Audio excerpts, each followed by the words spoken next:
한 걸음 먼저 만나는 뉴스, 한결 더 파헤치는 분석. 여러분께서는 지금 KBS 1라디오 정준희의 최강시사를 듣고 계십니다. 정기국회에서 여야는 은산분리 규제 완화 특례법을 처리하기로 합의하고 세부 논의를 이어가고 있습니다. 하지만 진보정당이나 시민사회단체 등의 반대 목소리가 아주 높죠. 심지어 여당 내부에서도 이 은산분리 완화의 위험성을 지적하는 소리가 나오고 있습니다. 여당 소속임에도 은산분리 완화의 규제 완화의 위험성을 줄곧 지적하고 계신 분인데요. 국회 정무위 소속 더불어민주당 재윤경 의원과 자세한 내용 짚어보겠습니다. 안녕하십니까? 네, 안녕하세요. 자, 이 은산분리, 옛날에 이제 금산분리라고도 불렀던 것 같은데, 이제 금융자본과 산업자본이 이제 동시에 보유됐을 때 나타날 위험을 방지하기 위해서 한 이제 그런 규제인데, 이것을 완화한다. 이게 어떤 겁니까? 지금 이제 사실 은행법상의 은산분리 그 근본을 아예 다 완화시키자는 것은 아니고요. 예. 인터넷 은행에 한해서만 은산분리 그 규제에 대해서 부분적인 그 완화 조치를 해서 인터넷 은행이 조금 더 그 진입 장벽이 낮아져서 은행에 진출할 수 있도록 하는 그런 예. 법안이 논의 중입니다. 예. 이게 인터넷 전문 은행에 한한다라고 하는 거기 때문에 따라서 은산분리의 폐지나 뭐 어떤 대폭의 완화는 아니다라고까지는 얘기할 수 있을 것 같은데, 이게 인터넷 네네. 전문 은행에 한해서 이걸 완화해 줘야 될 이유는 어디에 있는 거죠? 뭐 인터넷 전문 은행에 한해서 완화해 주자는 것은 크게 두 가지 측면에서 볼 수 있습니다. 첫 번째는 은행업이 정부 인가 사항이지 않습니까? 예. 그래서 특정 금융 기업들이 은행업을 독점을 하고 일종의 허가된 범위 내에서 과점을 형성해서 그렇죠. 경쟁하지 않고 그 은행업을 하죠. 그러다 보니까 은행 산업이 혁신이 되지 않습니다. 예.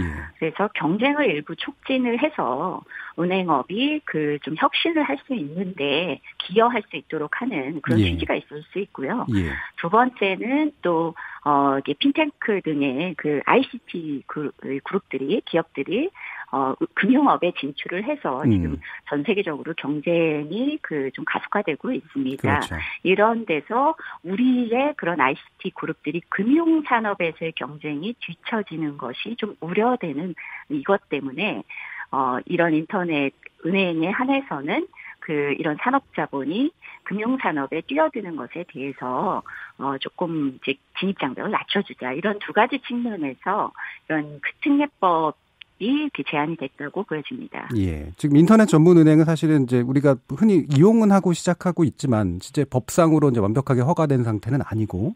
아니요. 허가의 문제는 아니고요. 예. 그 자본의 문제입니다. 자본. 그러니까 결국 예. 4%까지만 의결권 있는 지분을 확보할 수 있는 거고요. 그러니까 투자를 할 수 있고 예비인가를 거쳐서 인가를 받아서 정상적으로 운영이 되고 있는데 예. 문제는 더 증자를 할 수 없다는 게 예. 그래서 10%까지 가질 수 있으나 그 중에서도 의결권이 있는 건 4%밖에 안 되기 때문에 이미 뭐 예를 들면 K뱅크는 그 정도는 다 그 출자를 한 겁니다. 근데 더 증자를 하고자 해도 사실상은 이런 그 지분 한도 규제에 막혀 있기 때문에 더 그 투자를 할 수 없다는 점, 요것 때문에 좀 일부 규제를 풀어주자. 그래서 증자를 해서 더 적극적인 은행업을 할 수 있도록 하자, 촉진하자. 뭐 정부의 의지는 그건데요. 뭐 저희가 우려하고 있는 것은 그 이런 이제 이 은행업에 있어서 인터넷 그룹, ICT 그룹이 진출하는 것 자체를 반대하거나 혹은 그 산업자본이 그 은행업을 절대 할 수 없다거나 뭐 이런 식의 원론적인 반대는 아닙니다. 근데 지금 현재 논의되고 있는 특례법 그 제정 과정에서 이전부터 조금 논란이 됐던 특혜 시비가 좀 있습니다. 특혜 시비. 예. 그래서 주로 이제 그 인터넷 전문 은행으로 이미 출발을 한 K뱅크가 있고 그렇죠. 그리고 또 카카오뱅크가 있는데요. 당시에 이제 K뱅크 예비인가 과정에서 좀 특혜 시비가 좀 불거졌었습니다. 그래서 뭐 대주주 자격이 적격성이라든가 이런 문제가 있었는데도 불구하고 뭐 그 당시에 이전 정부죠. 이전 정부 금리에서 신임령까지 고쳐가면서 굉장히 무리하게 인가를 해줬다. 예. 이런 지적이 있었고, 그리고 또 이후에 그 KT와 K뱅크와의 관계 문제가 또 있습니다. 그래서 이게 계열사인이 분명한데 계열사 등록을 하지 않았기 때문에 이것 또한 공정거래법 위반으로 인해서 이거는 또 대주주의 주요한 그 결격 사유, 적격성에 문제가 된다. 예. 그래서 이 또한 K뱅크는 좀 더 면밀히 들여다보고 이 예비인가 과정에서의 특혜가 정말 있었다면 이거는 책임자에 대해서 문제를 삼고 K뱅크 전반에 대해서 좀 재점검이 필요한 것이 아니냐 이런 얘기가 진행되고 있는 가운데 심지어 KT가 K뱅크에 더 증자할 수 있도록 하는 법안이 심사 중이라는 거에 대해서 조금 문제 제기를 했던 겁니다. 예, 특혜 시비 자체가 있는 상태에서 증자 문제까지 나오니까 이게 겹쳐져 논의가 되고 있는 거거든요. 네네. 현재 보면 한국당 안과 정부 여당 안이 이제 논의가 되고 있는데 이 핵심 쟁점이 뭔가요? 핵심 쟁점은 이제 한국당은 한국당 내에서도 여러 의원님들 안이 있는데요. 한국당은 특례법이 아니고 이제 주로는 은행법 전체를 개정하자. 은행법 은산분리 자체를 어떻게 보면 아예 없애자 이렇게 보시면 좋을 것 같고요. 그래서 그 산업자본이라 하더라도 의결권 있는 주식을 50%까지 다 허용하자. 그럼 거의 다 순수할 수 있도록 하는 거죠. 그렇죠. 그리고 저희는 이제 이미 그 정재호 의원님께서 그 제출한 특례법에는 그 상호 출자 제한 기업 집단 한마디로 그 한 30대 대기업 집단이라고 보시면 되거든요. 이 집단을 제외하되 이 대기업 집단이라도 그 총수가 자연인인 개인 총수가 있는 경우만 배제하자. 이렇게 얘기를 하고 있고 이제 그 한국당에서는 대기업 집단을 왜 배제하느냐. 그래서 그 배제 사항도 없게 하자라는 의견이 있고 또 저희가 비슷한 의견이 있고 이런 그 식으로 조금 내용이 갈리고 있습니다. 예. 이 방금 말씀하신 총수가 있는 대기업 집단을 제외하자라고 하는 그런 안이 이제 있다가 여당 안에 이 ICT 기업은 예외다라는 식으로 입장도 바뀌었다고 들었는데요. 그거는 저희가 입장이 바뀐 건 아니고요. 금융위에서 그래서 어쨌든 카카오뱅크 같은 경우가 지금 현재 대주주가 한투입니다. 그래서 그 기업이죠. 금융사인데 이제 다음 카카오 측에서 더 증자를 하고 싶어도 조만간 그 카카오뱅크, 다음 카카오조차도 사실상 대기업 집단에 속할 수 있습니다. 지금 현재 점점 이제 자산 규모가 이제 늘어나고 있기 때문에 그래서 이런 대기업 집단에 속하게 되면은 더 증자할 수 없는 그런 문제가 발생하기 때문에 이런 ICT 기업에 있어서는 그 좀 이 예외를 두자라고 금융위에서 제안을 하고 있는 거고요. 저희 당 내부에서 이제 조금 여러 토론의 과정에서 이견들이 있는 것은 바로 요 지점입니다. 은산분리 자체를 다 반대하거나 이런 건 아니고요. 그 은산분리의 인터넷 ICT 기업에 대해서는 좀 완화해 주자라는 거에 대해서는 어느 정도 공감대가 형성이 돼 있고요. 다만 대기업을 빼는데 총수 있고 없고를 전제할 거냐, 아니면 대기업 집단을 다 뺄 거냐, 아니면 ICT 그룹도 다 뺄 거냐, 이런 게 좀 있고, 다시 이제 이 은행업을 인가받아서 하다가 상장할 경우에, 자본금을 다시 지분을 줄일 거냐, 이런 부분에 대한 그 몇 가지 이견이 있고요. 좀 그런 이견들을 지금 계속 활발하게 토론 과정에서 모아나가고 이견을 좁혀나가고 있는 과정입니다.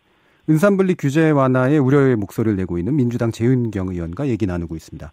그러면 금융위 얘기가 좀 나와서요. 최종국 금융위원장은 대주주 대출 제한, 대주주 발행증권 취득 제한 이런 식으로 해서 부작용을 막을 수 있다. 이렇게 얘기하고 있는데 맞나요? 일부 부작용은 막을 수 있겠지만, 과거 사례에서도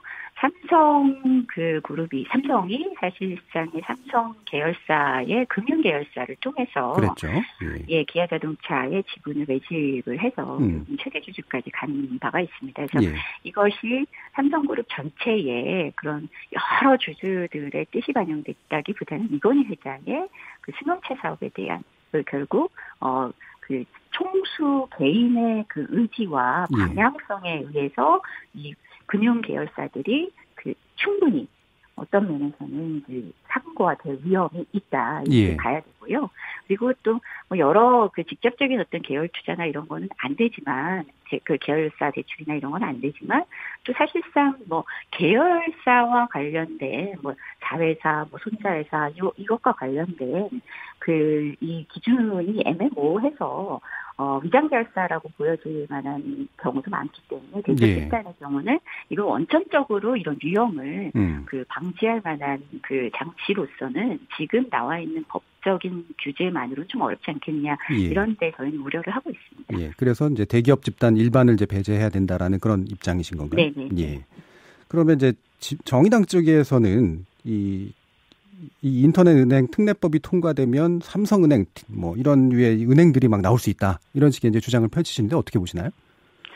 지금 사실상 ICT 그룹을 허용을 하게 되면은 그렇게 삼성전자도 사실상 은행에 진출할 가능성이 좀 열리는 건 사실입니다. 그래서 저희도 ICT 그룹에 대해서 대기업 집단 조건을 이제 갖고 있다 하더라도 ICT 그룹은 예외로 하자. 이건 빼자. 이렇게 저희도 내부에서 의견을 모아 나가고 있습니다.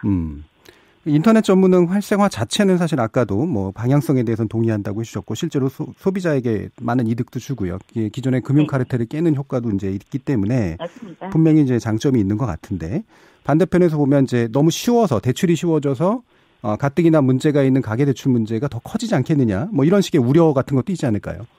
저희도 그 대목 또한 우려를 하고 있고요. 그래서 이제 전체적으로 지금 가계대출 총량 규제를 저희가 하고 있지 않습니까? 그 범위를 잘 준수하도록 하는 것이 이제 금융감독 당국의 좀 몫인 것 같고요. 저희가 기대하는 것은 이제 이런 인터넷 전문 은행들이 그런 대출을 확대해서 예대마진 사업에만 너무 경쟁에 뛰어들기보다는 뭐 최근에 결제 시장 그리고 또 뭐 송금 시장 그리고 보안 시장 이런 데서 이제 글로벌 핀테크 기업들이 그 경쟁이 가속화되고 있는데 인터넷 전문 은행을 시작으로 해서 이런 핀테크 산업 전체에 긍정적인 영향이 미쳤으면 좋겠다라는 것이 이번 뭐 금융위기가 그 법을 적극적으로 추진하는데도 뭐 그런 취지도 전제하고 있는 것으로 알고 있고요. 저희도 그런 그 효과를 기대하고 있습니다. 저희 한국당 쪽 분들하고도 이제 이 문제 가지고 얼마 전에 얘기를 나눴는데 지금 문재인 정부의 경제 정책을 되게 강하게 비판을 하면서 실제로는 결국은 어쨌든 기업들이 뭔가를 할 수 있도록 도와줘야 된다라고 하는 것의 연장에서 은산분리 완화도 상당히 좀 전향적으로 봐야 된다라는 주장을 하세요. 근데 한국당은 뭐 이전부터 그 이전 정부부터 사실상 이제 박근혜 정부부터 시작이 됐잖아요. 대기업 집단의 지정 기준을 완화해야 되고 그리고 핀테크는 어떻게 됐나요? 그러면서 금융위가 갑자기 은산분리 그 규제 완화를 들고 나왔는데 사실 그 당시에는 이게 조금 문제가 있었던 거죠. 그 너무 맞춤형이라는 게 좀 보였었습니다. 그래서 그 대기업 집단 지정 기준이 완화되면서 다음 카카오가 대기업 집단에서 빠지게 됐고요. 그랬죠. 그리고 또 이제 핀테크는 어떻게 됐느냐 했는데 핀테크와 은산분리는 직접적인 관계는 없습니다. 사실 그 이제 글로벌 시장에서의 그 핀테크 기업들은 주로 이제 결제 한마디로 플랫폼 비즈니스에서 경쟁을 많이 하고 있거든요. 근데 이런 플랫폼 비즈니스는 어떤 수신을 하는 것이 아니기 때문에 은산분리는 이제 수신을 통해서 이제 모여진 그 어떻게 보면은 이제 이 돈들이 그 대기업 총수 재벌의 산업자본을 사금고화되는 것을 막자는 취지이기 때문에 이제 플랫폼 비즈니스는 사실 해당이 안 됩니다. 그래서 그런 측면에서 당시 저희가 문제제기 많이 했던 것은 그 느닷없이 핀테크 얘기했는데 은산분리 완화를 들고 오는 것 또한 조금 납득이 안 되고 거기에 대기업 지정 기준을 완화시켜가지고 같이 동시에 추진하는 것 또한 좀 무심될 만한 대목이다 하고 들여다봤더니 K뱅크에 굉장히 많은 그 이 시행령까지 개정해가면서 대주 적격성에 대해서 지나치게 관대한 해석을 통해서 예비 인가를 해주는 모습을 보면서 저희가 비판을 많이 했었고요. 당시에도 저희는 뭐 인터넷 은행을 검토하고 핀테크 활성화와 관련된 제반의 어떤 제도 개선의 규제 이 개혁에 대해서 저희가 반대하지 않았습니다. 그래서 그 논의를 오히려 좀 생산적이고 좀 더 전문성이 전제된 상태로 하자. 뭐 핀테크하고 은산분리하고 막 뒤죽박죽 섞어서 얘기하지는 말아라. 오히려 우리나라 지금 금융위가 좀 주목해야 되는 것이요. 그 핀테크와 관련된 규제들이 참 여러 형태로 존재합니다. 그래서 이런 규제들을 알겠습니다. 예. 예. 네. 잘 들었고요. 예, 감사합니다. 예. 국회 정무위 소속 더불어민주당 재윤경 의원이었습니다.